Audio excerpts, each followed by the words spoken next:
Hey guys, it's Guthara. Welcome back to my channel. This is going to be my third build guide. I'm going to be talking about a Dex Footie. It's going to be a Vila Vila fit footy, and I'm going to be talking about, if you haven't seen these type of videos, I'm going to be going through my main stats. I'm going to be going through professions and action skills, their clades, what's good, what's bad, and then I'm going to be talking about I'm going to go through a tier list and talk about every aspect of the build.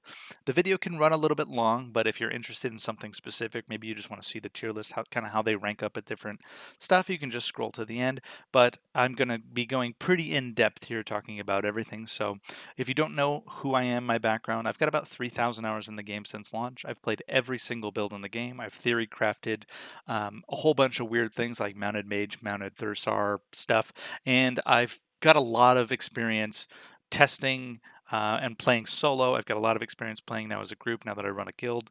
So I'll be giving you my opinion. Nothing is fact here, but feel free to argue with me in the comments or leave a comment. I've already had a lot of requests for Dex Footy, so that's kind of why I'm covering it. Now, this is kind of the build that I would regard as the quintessential like first character. A lot of people just kind of gravitate toward this as a first character. I think it's a great first character because it's fast, right? In my mind, speed is king. Being able to dictate the pace of combat, whether or not you want to stay in a fight or leave a fight, is just really good.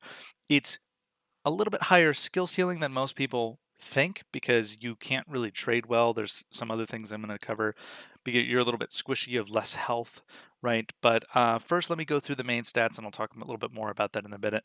Age 31, because of the clade that you get with Alvarians, is really nice. That reduces penalties from age. I like to go fit. A lot of other people go stout. With stout, you get more health. I'm sorry, more health and a little bit more strength. I don't really need that. I value speed more, and if I'm fighting another Dex Footy, they're likely stout. So if I'm just a little bit faster, I can dictate the pace of combat more than they can, right? In this game, a lot of people will argue, oh, it's only like a 1% difference. It's a 2% difference. In my mind, it's not a 1 or 2% difference. That's not how you measure it. The only measurement is, can you be caught? If the answer is yes, because they're faster than you will get caught. If you cannot be caught because you are faster than them, you will not be caught, right? And then they have to rely on a bow or magic or some other way to kill you at range, right? So being able to dictate the pace of combat is something that I really enjoy. I also prefer short bows. I'll talk about that in a minute. So I don't need the higher strength. You get a little bit more damage. You get a little bit more like carrying weight crap like that. So I don't even know. I think that's Constitution actually. So you just more damage, right? I prefer speed. That's why I go fit, right? So let's talk about the action skills. Pretty basic footy build. I think that footy is way too inexpensive. A standard footy, you can fit almost everything you want into every build. So it's not hard to get what you want. I've got aggressive at 100. Anatomy is super good, being able to run and bandage, right? This character can run at non-combat speeds. So if you don't know the difference there, it's super important to know for this game. Having your weapon out versus not dictates whether or not you're in combat speed. Having your weapon out means you're going fast. Having your weapon out also means you regen stamina way faster while walking. So when your weapon is out, you will be your character will operate far differently. So when you're bandaging and you're running away, your weapon gets sheathed. So you lose combat speed. So you got to be careful when you bandage and you're running from someone because they'll just sticky back you because a good player will know that you're going to be running slower. And if they're pretty close in speed with you, they will catch you, right? But so this character does jog at non-combat speeds, pretty comparable to most other non-Alvaran races. So being able to run away and bandage is really, really nice. It leans into the gameplay of pick your fights, right? That's really something that's also really good for new players, and I'll talk about that when I get to it. Archery, the most overpowered 100 primary points in the game. You don't need anything else under the archery tree. This allows you to use all the different types of bows, including longbows. It's just super good. It's super cheap for what it is. It needs a nerf. Grab archery. Why not? Armor training at 100, great. Blocking at 100, combat maneuvering, all this stuff at 100, just kind of needed. Controlled riding, if you want this at 100, take points away from endurance. That'll allow you to both max controlled riding and mounted archery.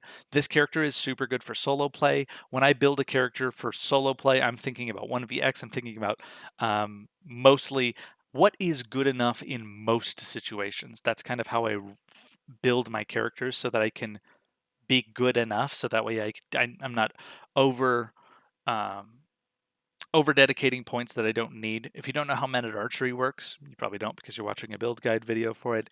If you have 0 points in men at archery and you're on a horse, you do 50% of your bow's damage. If you have 100 points, you do 100% of what it does. So if you have 50 points in men at archery, you're hitting for 75% of what you would normally hit for with your bow, right? That makes sense. So 83 points in my mind, it's just good enough. Most scenarios, it's good enough to kill the horse, or it's good enough to like finish off the mage or whatever. Okay, defensive stance, just like give me points, easy points. Ecumenical at 20, I think every footy, every build in the game should have this. It allows you to cleanse. If you go up to 30, you can corrupt. I've done that. I don't really see the value. I don't like putting my weapon away so I can get corrupts out because most of the time I'm trying to either make distance or close distance. But one of the biggest benefits of an Alvarian is their mana pool.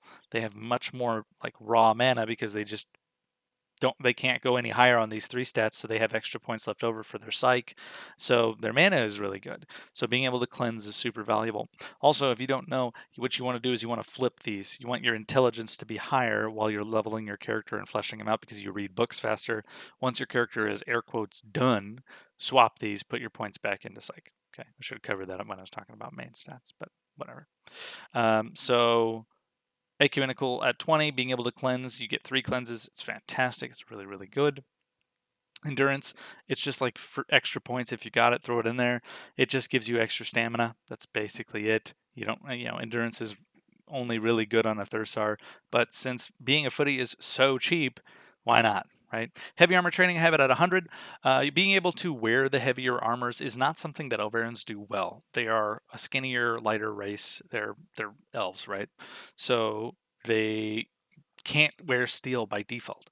If you get a necklace, an amulet that has plus armor percent weight, I think it's 4% or higher, you can start wearing more and more steel. So keep an eye out for a necklace that has plus armor percent weight. It's really, really important when you have a character that's a little bit squishier, right? Being able to trade better and wear the heavier armors is good. But you can't do it by default. That's just one of the downsides of the race. Mounted archery, we already talked about that. Sprinting. Swords is also optional. I've seen people run spears. I've seen people run daggers. It's really a preference thing. I think spears are trash. They're just you make yourself an advanced wolf. I'm not going to go too much into detail, but swords, two-handed swords is kind of the meta. Most people gravitate towards that. It's flexible. You can attack from any direction. It doesn't burn your stamina. You can run a one-handed sword and a shield. Maybe you want to try that out. But just generally, two-handed swords is kind of like the go-to. It's very beginner-friendly. The handle is small. It's very quick to attack. In a game that already has latency issues, you can kind of punish opponents, right? People just generally gravitate towards swords. I think it's the best weapon for an Alvaran, right? Then your profession skills. You can't really go wrong, right? I like having the armor crafting all the way up to plate so that I can make my own stuff. I can do my own experiments. It's a little bit more punishing. It's kind of like the mage build that I made where you can't just wear anything in the box. So being able to just go buy a stack of reptile and buy a stack of guard fur and put together your own set is nice, right? So I like armor crafting. I have pet crafting on here because he's got a mounted archer. It's really your preference what you want to do with it. Some people like to do more metal crafting. Some people like to do pet or animal crafting. I prefer animal. I think it's more engaging. I can't stand um, breaking rocks and standing next to a furnace and waiting for a timer to come down. I'd rather go kill an NPC or an animal that fights back or whatever the situation. So um, you can do what you want with professional skills. There's really no way to go wrong. Clades, I'll talk a little bit about those. The night vision clade is broken, doesn't work, but the detection one is really, really good. The archery ones are a little bit unique. These give you plus 10 to your strength with your bow without actually having to put the strength in, so you can use bigger longbows. Longbows are really good in like PvE, but I don't use them for PvP at all. I am a huge fan of the short bow. It's better for stamina. It's better for damage throughput. It's more forgiving when you miss because you're not doing another long animation. But So if you only want to use a short bow, kind of like what I do, you don't need these clades actually. Your strength is high enough to use a dense crit short bow, get the archery one, and then you can kind of priority other things, right?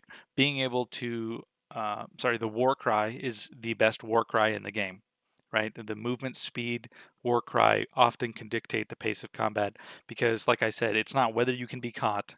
Or it's not how faster you are, it's whether or not you can be caught. And this will often change the answer from can I be caught from no to yes or yes to no, right? So that's super, super valuable for the way this character works. Resting Pulse is also really good. I think it's top 5 best Clades in the game. Get used to standing still and getting your stamina back, even in combat. Get yourself used to standing still and parrying multiple people because in the middle of combat, if you can get a couple seconds here and there getting your stamina back, all of a sudden you can leave the fight and they can't chase, or you can chase them down, or maybe they can't parry anymore, right? Just you can, that's how you trade up, that's how you 1vx. So, and then the other two clades here, fall damage one is just really nice, but I wouldn't prioritize it. The combat leap is also really, really good. People sleep on it. I think it is an excellent ability. It allows you to punish people with terrain. Every other clade, every other race jumps at half height with their weapon out. If you have combat leap, you now jump at full height with your weapon out. So you can do things like run and jump for extra distance. You can do the jump, swing, dodge, basically. So Alvarians can do something that other races can't. If you are in the middle of a fight, you parry somebody and you swing at somebody and then jump away from them immediately, oftentimes their swing will miss. It is a learned skill, it takes practice, but combat leap is really, really good. And little things like fences can like completely flip a fight. If you can jump over a fence with your weapon out and the enemy has to sheath their weapon to follow you, jump over, unsheath their weapon, you can just whack them, get a free hit in, or jump back over and just make their life hell, right? So combat leap is really, really good. Learn to use it, learn to punish people with it. I also like Alvarian's sight. It's not listed on here, but it's really good for like dungeons and weird use cases like somebody's swimming and you're trying to snipe them with a bow, right? Stuff like that. It's basically wall hacks. If you hear somebody say they have wall hacks, that's what they're referring to. Okay. Now I'm going to go into the tier list. Oop, I messed up my previous recording, so I will redo a couple of these. Maybe my answers will change now that I'm thinking about this even more. So we'll talk about PvP first. I don't think I'm going to change my answer on that. PvP kind of fluctuates between B and A. I'll give it kind of like an A minus. This is just because there are easier classes to play. There's harder hitting classes. There's more durable classes.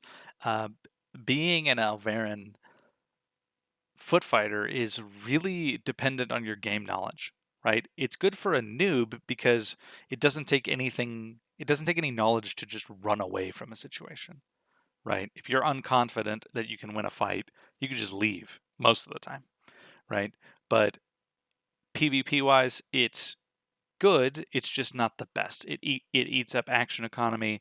It's very hard to play well in a team fight. You often get punished harder than other classes for being out of position or not getting your parries off.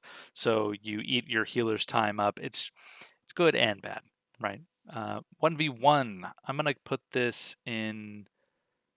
It's like C plus, but I'm gonna put it in C tier because there's two different types of 1v1. There's dueling in town or dueling wherever, and that's to the death. And this is just a bad class for it. I'd honestly even put that in D tier. It's the worst footy for dueling because the benefits that you get from dueling are often, or from your race, are often looked at as unhonorable in a duel. Nobody runs away to bandage in a duel. They just don't do that.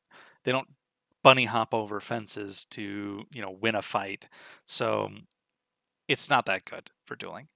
For 1v1s in the world, it's a lot better because you get to dictate the pace of combat. You can run down even like skinny mages and stuff, like not skinny, but like lean mages and stuff. You can run them down and punish them, or you can go to their backline and then still escape, right? You can jump off of a cliff and survive where your enemies that follow you might just die and you get a free loot at the bottom of the hill.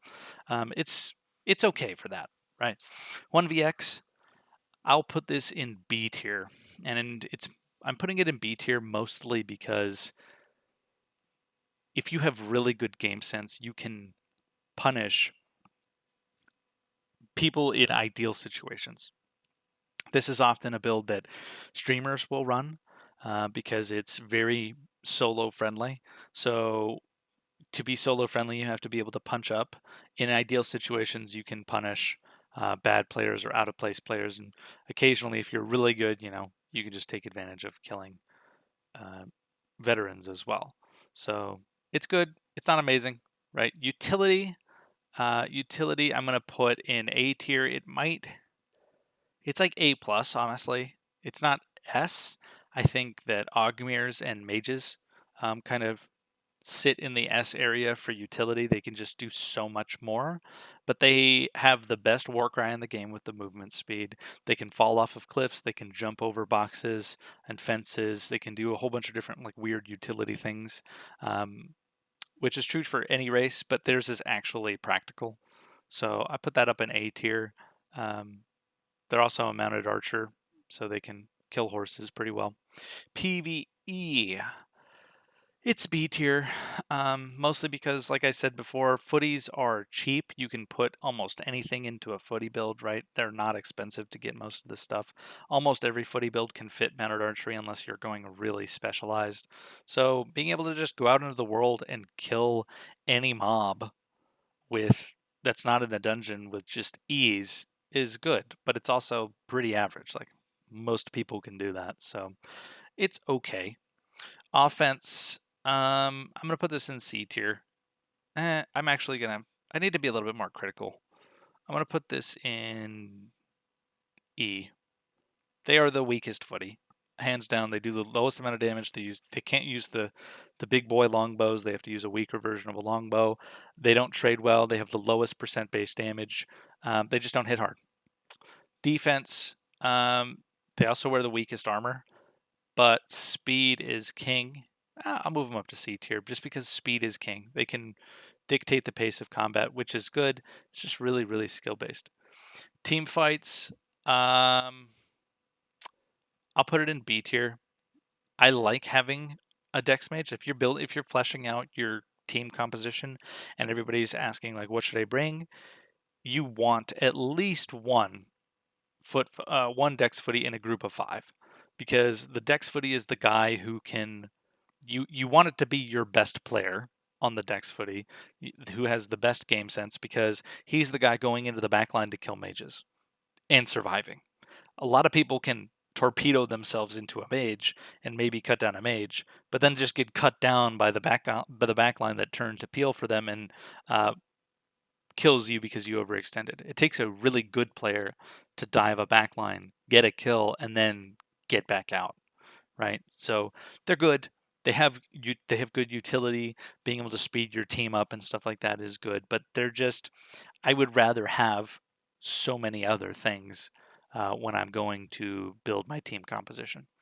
Wealth generation kind of goes in line with PVE.